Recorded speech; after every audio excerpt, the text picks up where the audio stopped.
நான் சின்ன வயசுல பீச்சில் சிலை பார்த்தேன், அப்புறம் ஆண்ட்ரியாவை பார்த்தேன். அப்படியே தான் இருக்குது ரொம்ப வருஷமா. நான் அப்பயும் பார்த்துருக்கேன் யாரா இந்த பொண்ணுன்னு, இப்பயும் அப்படியே தான் பார்க்குறேன் யாரா இந்த பொண்ணுன்னு. நாளை பின்ன என் பையனும் பாப்பான் போடுது யாரா இந்த பொண்ணுன்னு. நிஜமாவே அதே அழகுமா தெரியல. வீட்டுக்கு போய் ஃப்ரிட்ஜில் உட்காருங்களா பெட்ரூமில் படுங்கன்னு தெரியல. ஏன்னா 8 நாள் கூப்பிட்டு போய் என்னை வச்சு செஞ்சுருக்காங்க. உண்மையாகவே எனக்கு பேமெண்ட் பாக்கி இருக்கு, ஏதாவது பார்த்து கொடுத்து விடுங்க. Andrea,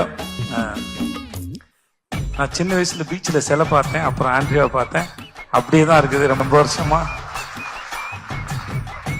you look same. அது எப்படின்னு தெரியலமா. அது உங்களெல்லாம் கூப்பிட்டு வந்து ஃபாரின்லேருந்து ஆளுங்க வந்து இன்டர்வியூ எடுக்கணும். எப்படி இத்தனை வருஷம் அப்படியே இருக்கிறீங்க? சந்திராவை பார்த்த மாதிரி தான் இருக்கீங்க. அதுக்கு முன்னாடி நான் நர்சூஸ் காஃபி ஏதோ ஆட்ல பார்த்த மாதிரியே இருக்கிறீங்க.